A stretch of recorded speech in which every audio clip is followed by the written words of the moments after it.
से एक भिक्षु से ये अपेक्षा की जाती है कि वह कभी भी किसी भी कंडीशन में हिंसा नहीं करेगा, क्योंकि उसके पास इतना मादा पैदा हो जाता है कि वो हिंसक से हिंसक जीव को अपनी मैत्री के द्वारा, अपने करुणा के द्वारा जीत सकता है। और भगवान बुद्ध और उनका भिक्षु संघ जो है, ये हमारे सामने एक उदाहरण के तौर पे पेश कर सकते हैं उसको हम कभी भी। भगवान बुद्ध ने अपने पूरे जीवन में कभी भी हिंसा नहीं की, और हिंसक से हिंसक प्राणी उनके सामने आए और उनको जो अपनी करुणा से, अपनी मैत्री से जीत लिया। लेकिन उपासक संघ के लिए उन्होंने ऐसा कोई नहीं कहा है कि इसको कभी भी हिंसा नहीं करनी है। ये जैनों का सिद्धांत है। जैनी कहते हैं कि हिंसा बिल्कुल नहीं करनी है, किसी भी उसमें नहीं करनी है। तो कुल मिलाकर यही है कि भगवान बुद्ध का जो धम्म है वो नितांत व्यवहारिक है, प्रैक्टिकल अप्रोच लिए हुए है। लेकिन समस्या ये है कि हम बौद्ध लोग जो हैं भगवान बुद्ध के धम्म के बारे में जानते ही नहीं हैं। उनकी संस्कृति में कोई भी आदमी जो गेरुआ वस्त्र पहन लेता है वो सन्यासी हो जाता है, वो संत हो जाता है, महात्मा हो जाता है। लेकिन भगवान बुद्ध जो है धम्मपद में साफ साफ संकेत करते हैं कि योच बंत कस्सा व सीले सुषमाई तो उपे तो दम सच्चेन सैव कासा रहती। जो सील पर उपदिष्ट नहीं है, सत्य का आचरण करने वाला नहीं है, वह कासा वस्त्र पहनने का अधिकारी नहीं है। आज हमें इस प्रदेश के मुख्यमंत्री कासा वस्त्र में दिखाई देते हैं, गेरुआ वस्त्र में दिखाई देते हैं, लेकिन उनका आचरण जो है उसको धारण करने के योग्य नहीं है। इस प्रदेश की जनता ने अगर ये देख लिया होता, ये जान लिया होता, अगर ये ज्ञान इस प्रदेश जनता पर होता, तो वो ऐसे व्यक्ति को कभी भी मुख्यमंत्री के तौर पर नहीं चुनती, किसी छोटा सा पद भी उसको जो है देने के लिए तैयार ना होती। लेकिन ये कारण ये है कि बौद्धों ने जो है इस बात का ना तो खुद ज्ञान लिया, ना इसका प्रचार किया। इस कारण से जो है उसने अनजाने में जो है अपने ऊपर जो है इस ऐसी विकृत मानसिकता के व्यक्ति को आकर जो है अपने ऊपर शासन करने के लिए आमंत्रित कर लिया है, जो लगातार उसका नुकसान किया जा रहा है। अभी जनता को पता नहीं चल पा रहा है। तीसरे प्रकार का जो परिवर्तन सांस्कृतिक प्रतिनिधि की दिशा में होता है, बड़ा महत्वपूर्ण परिवर्तन है, और केवल बौद्ध ही, या कहूँ कि भगवान बुद्ध ही उस परिवर्तन की मांग करते हैं। आप हिंदू से मुसलमान बन जाइए, उसकी ज़रूरत नहीं है, या मुसलमान से हिंदू बनिए, या जैनी बनिए, या फिर ईसाई बन जाइए, उसकी कोई डिमांड नहीं करता। लेकिन केवल भगवान बुद्ध कहते हैं कि जब तक अपने चित्त की दशा में परिवर्तन नहीं करोगे, तब तक आपका कल्याण होने वाला नहीं है। आपका चित्त ही है जो आपका नुकसान कर रहा है, आपका चित्त ही है जो आपका फ़ायदा कर रहा है। यानी कि अगर आपके जीवन में अकल्याणकारी कार्य हो रहे हैं, नुकसान हो रहा है, तो वो आपके चित्त की गलत दिशा के कारण हो रहा है। इसी गलत चित्त की दिशा को अगर आप जान जाएंगे कि मेरा चित्त जो है सही दिशा में नहीं है, जानकारी होते ही उसमें जब परिवर्तन करना शुरू कर देंगे, तो तभी आपके परिणाम भी बदलने शुरू हो जाएंगे। तो ये जो तीसरी जो बात है, चित्त का परिवर्तन। मैं हिंदू रहते जो है क्रोध करता था, गाली गलौज करता था, लेकिन जब मैंने हिंदू धर्म छोड़ दिया, बौद्ध धर्म बना लिया, अपना लिया, बौद्ध बन गया, तो मैंने क्रोध करना छोड़ दिया, या कम कर दिया, या शुरू कर दिया कि भाई मैं क्रोध नहीं करूँगा, ऐसा करने लगा। गाली देना बिल्कुल बंद कर दिया, अब मैं गाली बिल्कुल नहीं देता हूँ। तब पता लगेगा कि हाँ, मैं बौद्ध व्यक्ति हूँ। अगर आप लोगों ने मेरे वीडियो देखे होंगे, जो है थोड़े से जो ऑडियो होते हैं, तो उसमें दूसरे लोग जब मुझे गाली देते हैं, तो ऐसा नहीं है कि मुझे गुस्सा ना आता होगा। मैं भी आप लोगों के बीच में एक गृहस्थ व्यक्ति हूँ, और कोई मैं अर्हत व्यक्ति नहीं हूँ कि गुस्सा नहीं आता है। लेकिन मुझे मालूम है कि दुनिया इसको सुनेगी, और जब दुनिया सुनेगी, दुनिया को मालूम होना चाहिए कि हिंदू व्यक्ति जो है कैसा आचरण करता है और एक बौद्ध व्यक्ति जो कैसा आचरण करता है।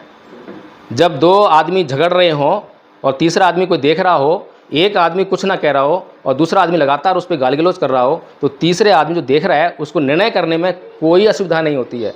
वो साफ साफ कहता है ये व्यक्ति शरीफ है, ये व्यक्ति बदमाश है।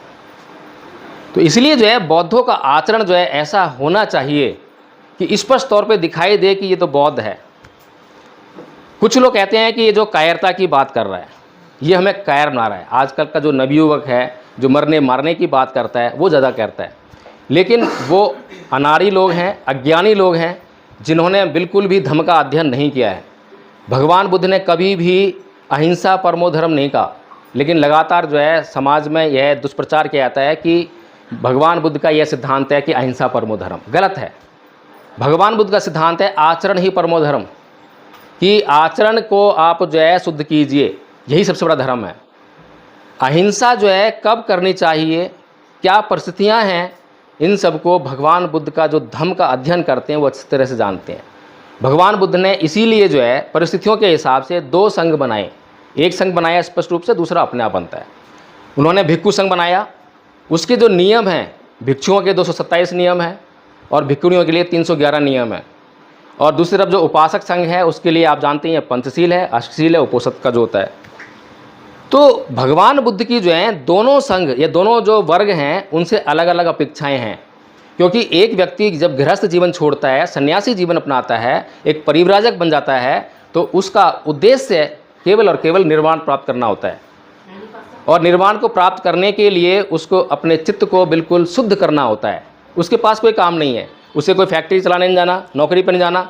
तो उसके लिए जो निर्वाण प्राप्त करने का जो मार्ग है वो बड़ा सुलभ है, आसान है।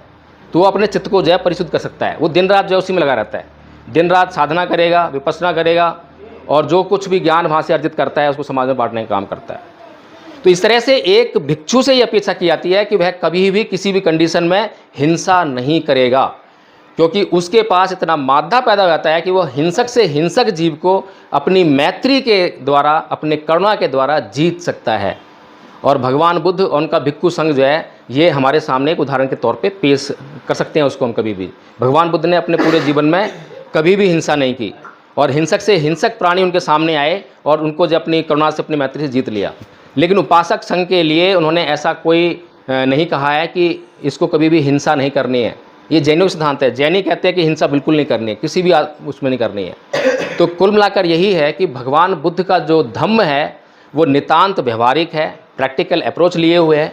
लेकिन समस्या ये है कि हम बौद्ध लोग जो हैं भगवान बुद्ध के धम्म के बारे में जानते ही नहीं हैं कि भगवान बुद्ध का धम्म जो है कितना कल्याणकारी है।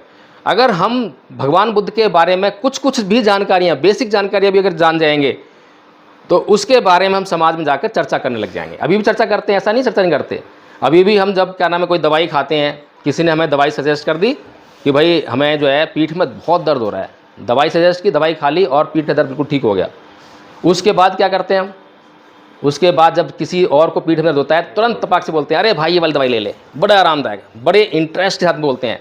उसमें का ना तो हमारी कोई ड्यूटी है, ना हमें कोई तनख्वाह मिल रही है, ना कुछ ऐसा मोटिवेशन मिल रहा है, लेकिन फिर भी हम तपाक से बोलते हैं, ये हमारी आदतों में शामिल है। तो ऐसे ही जब हमें हमारे धम्म से, धम्म के आचरण से जब लाभ होने लगेगा तो ऐसे ही हम समाज को बताने लगेंगे। अभी बताते हैं, बहुत से लोग विपස්සना करके आते हैं, जिनको विपස්සना से फ़ायदा होता है तो सबको गाते रहते हैं। तो ऐसे ही जो भगवान बुद्ध के धम्म में क्या क्या तत्व हैं उनकी हमें जानकारी होगी, कैसे समता में रहना है, किस तरीके से हम समता के द्वारा जो है मैत्री को हासिल कर सकते हैं, करुणा को हासिल कर सकते हैं। जब इसकी जानकारी होगी तो हम उसको बताने का प्रयास करें, चर्चाएं जब उसकी होने लगेंगी। उदाहरण के लिए धम्मपद में कुछ गाथाएं ऐसी हैं जिनको हम अगर जान जाएं तो हमारे जीवन में तो बिल्कुल अमूलचूल परिवर्तन हो ही जाता है। उदाहरण के लिए धम्मपद में कहा गया है कि अकोच्छी मंग अवधि मंग अजीनी मंग आहासी में ये च तंग उपनहंती वीरंग तेसंग न सम्मति। उसने मुझे मारा, उसने मुझे पीटा, उसने मेरा सब कुछ लूट लिया, उसने जीत लिया। इस प्रकार की जो बातें अपने मन में बनाए रखते हैं उनका वैर कभी शांत नहीं होता। अब बताइए ये जो बात भगवान बुद्ध कह रहे हैं ये किस पर लागू होती है और किस पर लागू नहीं होती है? कोई भी मनुष्य इनकार कर सकता है क्या इस बात से? हम लोग इनकार कर सकते हैं क्या? कोई मुसलमान यहाँ बैठा हो उससे पूछो, कोई ईसाई बैठा हो, क्योंकि भगवान बुद्ध का जो उद्देश्य है, विषय है कि ना तो हिंदू है, ना मुसलमान है, ना बौद्ध है, उनका विषय है मनुष्य। मनुष्य के कल्याण के लिए कह रहे हैं, और जो कुछ भी कह रहे हैं नितांत प्राकृतिक है, प्राकृतिक सिद्धांत है, इसीलिए वो सनातन है, कभी भी बदलता नहीं है। जब मर्जी इस्तेमाल कर लीजिए। 2700 साल पहले बुद्ध ने कहा था तब भी ऐसे ही काम कर रहा था, आज 2700 साल के बाद भी उतने ही काम करेगा। ये समझ गए? उन्होंने ये बताया था हमें कि मैं बौद्ध हूँ, और हमने उनको बताया था कि अगर आप बौद्ध हैं तो ये गाथा है, बौद्धों की है, भगवान बुद्ध की देशना है, भगवान बुद्ध का आदेश है आपके जीवन के लिए। तो अगर वो बौद्ध हैं तो उस गाथा से कैसे इनकार कर सकते हैं? कैसे फिर वो क्रोध कर सकते हैं? कैसे वो मन में जो उन बातों को बनाए रख सकते हैं? तो इसलिए जो है भगवान बुद्ध का जो धम्म है, भगवान बुद्ध की जो देशनाएँ हैं हमारे जीवन में कितना कल्याण कर सकती हैं। और जब हमारे जीवन में कल्याण करेंगी तो हम अड़ोसी को बताएंगे, पड़ोसी को बताएंगे।